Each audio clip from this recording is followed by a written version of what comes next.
साहब का एक जो उन्होंने पुस्तक लिखा है उसके बारे में एक कार्यक्रम था यशवंतराव चौहान प्रतिष्ठान में।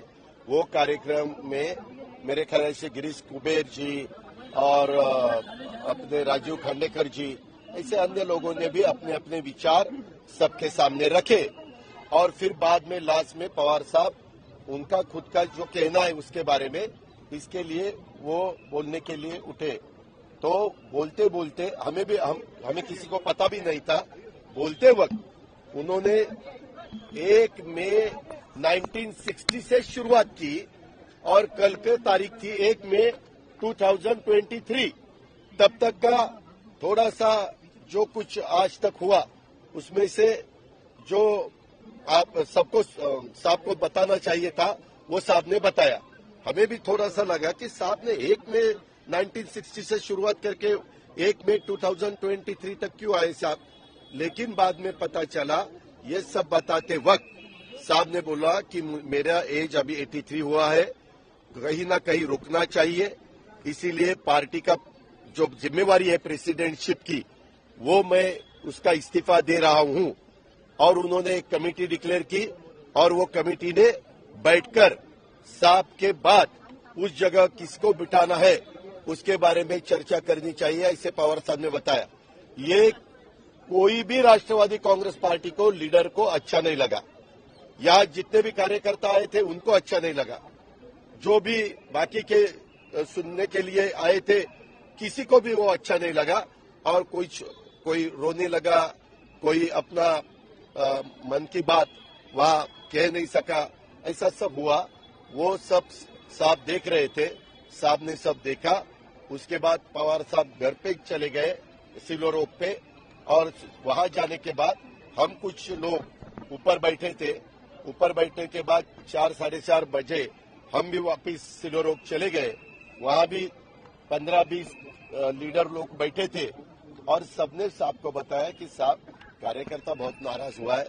कार्यकर्ता को कहना है कि आप प्रेसिडेंट रहो और एक्टिंग प्रेसिडेंट किसी को बनाओ, यानी कार्याध्यक्ष बनाओ और वो काम करेंगे, आप उसको आशीर्वाद देंगे, पार्टी का भी काम चलेगा। साहब ने उसके बारे में सबका सुनने के बाद उन्होंने बताया कि अभी आप भुजबल साहब, मैं भुजबल साहब और रोहित पवार उसको बताया कि आप तीनों वहां जाओ, सुप्रिया के साथ बात करो और मेरा जो मैसेज है वो सब कार्यकर्ताओं को दो कि आप यहां से जो बैठे वहां से अपने अपने घर चले जाओ। आपकी जो मांग है कि मैंने इस्तीफा वापस लेना चाहिए उसके लिए मुझे 2 से 3 दिन सोचने के लिए वक्त कार्यकर्ताओं को देना पड़ेगा।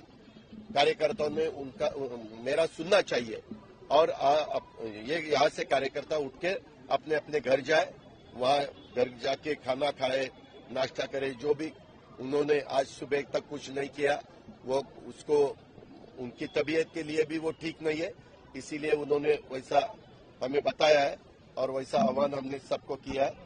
और उन्होंने एक बताया, अगर ये मेरा मैसेज देने के बाद कार्यकर्ता अगर नहीं उठे तो मैं उनका सुनने वाला नहीं हूं। अगर उनका मैंने सुनना चाहिए ऐसा कार्यकर्ताओं को लगता है तो उन्होंने मुझे 2-3 दिन देना चाहिए और फिर मैं मेरा जो भी है सब सुनने के बाद मेरा जो कहना है वो कह दूंगा। नंबर 1।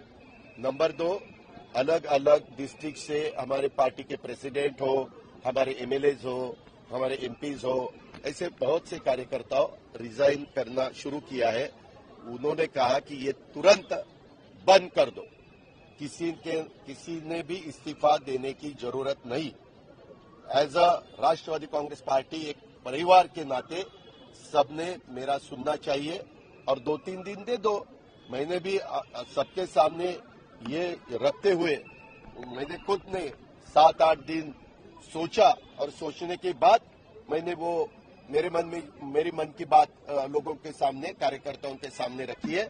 इसीलिए ऐसा रिएक्शन आएगा ऐसा मुझे लगा नहीं, लेकिन अभी वो सब मैंने देखा है, इसीलिए 2-3 दिन लेकिन रुकना चाहिए, उनको फुर्सत देनी चाहिए, उनको वक्त देना चाहिए।